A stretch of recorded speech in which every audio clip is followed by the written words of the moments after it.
And Iran has secured a major diplomatic win as BRICS nations united in Rio de Janeiro to condemn the recent bombing campaign against Tehran in their final summit statement, but avoided direct mentions of US and Israel. Now, the 11-member bloc, including India and China, slammed the attacks as blatant violations of international law and the Charter of the United Nations. BRICS nations were reportedly in disagreement over how strongly to denounce Israel's bombing of Iran and its actions in Gaza, but ultimately strengthened their language at Tehran's request.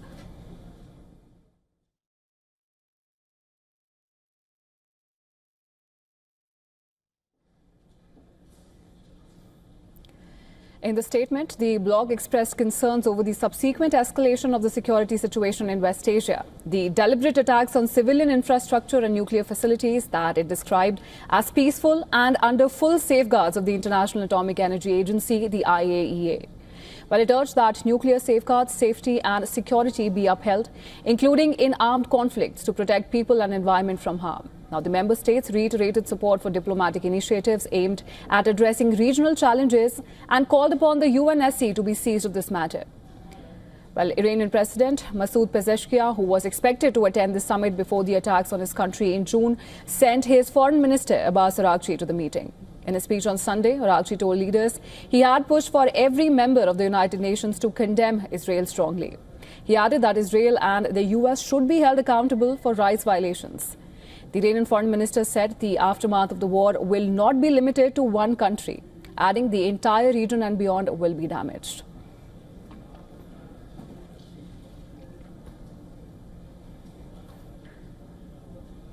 And to discuss more, we're now being joined live by Dr. Mir Javed Anfar. He's a lecturer of Iranian politics at Reichman University in Israel and a West Asia analyst and co-author of The Nuclear Sphinx of Tehran. Thank you so much, Dr. Javed Anfar, for joining us on WION World this morning. Thank you very much for having me. So, considering BRICS' recent declaration condemning the strikes on Iran, is it safe to call it a diplomatic victory for Tehran, given the limited global support that Iran had received following the recent military actions? Yes, it is a diplomatic victory for the Islamic Republic. Iran's leaders are very adamant that they have the support of the global South, and the fact that prominent countries of the global South backed them in this conference and condemned Israel will be received positively in Tehran.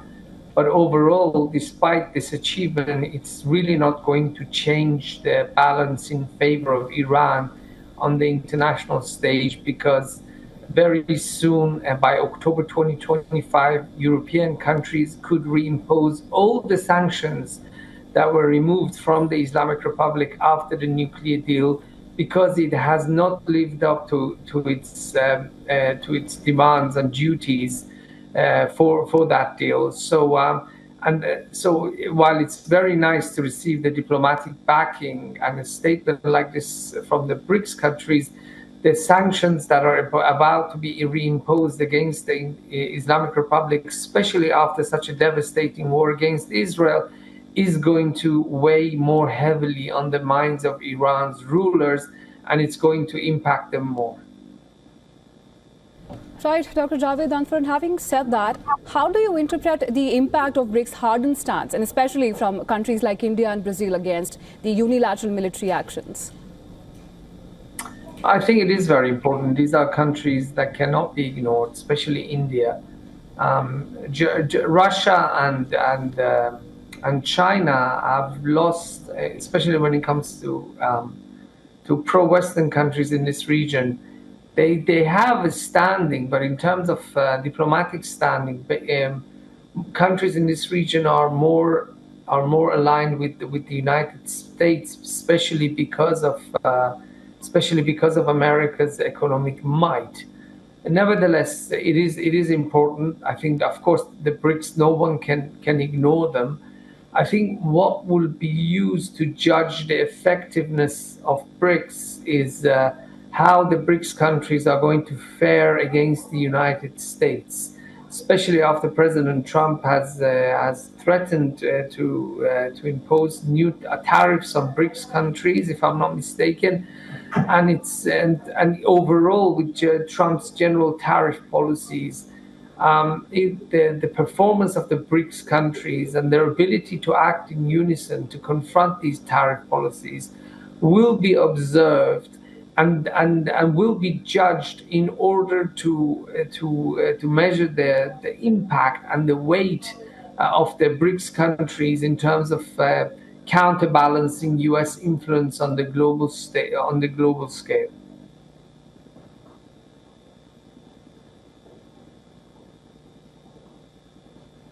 And BRICS nations are advocating for enhanced nuclear safeguards and safety measures to protect people and the environment from potential harm. Now, particularly in conflict zones. So how effective are such diplomatic statements in influencing global policy?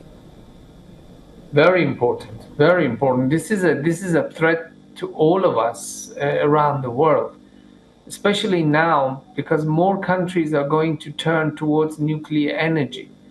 It is inevitable. Solar energy and wind energy on themselves and alone will not be able to replace fossil fuels as a long-term supplier of uninterrupted energy. The battery technology is not there yet. Therefore, nuclear energy is going to be used even more. There's going to be more nuclear power stations. And so it's very important to enhance and to ensure the safety of them, because we're going to see more nuclear power stations around the world. Also, at the same time, we see, for example, the Islamic Republic was not cooperating with the International Atomic Energy Agency. And one of the major reasons why Israel attacked Iran's nuclear installations was to ensure that Iran does not become a nuclear power because of its lack of cooperation. I think the BRICS countries pressuring Iran to cooperate more with the IAEA would enhance nuclear safety around the world, because it could help resolve one of the outstanding and most combustible nuclear issues regarding a nuclear program, which is that of Iran. Right, Dr. Javed Ansar, and while we have you with us, we'd like to get your take on another interesting issue. So now, Russian President Vladimir Putin, addressing the summit remotely, made a very interesting statement. He said that BRICS is going to outstrip G7 economically. What's your take on that? Let's not get ahead of ourselves. I think that's a bit too optimistic for now, even though there are great countries, the countries with huge economies, such as India and China especially, in the BRICS. The Russian economy has taken a hit, of course, because of the war, but I think that's going a bit too far for now. I think the G7 is still the most powerful, and I think the way the Western economies do business with each other, including India, will make sure that the G7 will remain to be the strongest. I think if the BRICS really want to match the G7, their differences with the United States will have to be resolved. There are numerous deep differences between Russia, a major BRICS player, with the United States, and also China.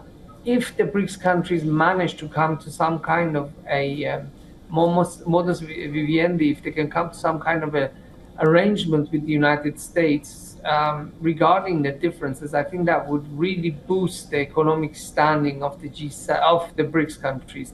We don't have that yet. Nevertheless, no one should ignore the importance of the BRICS countries economically on an individual scale, especially India, which is rising very fast as a major global economic player.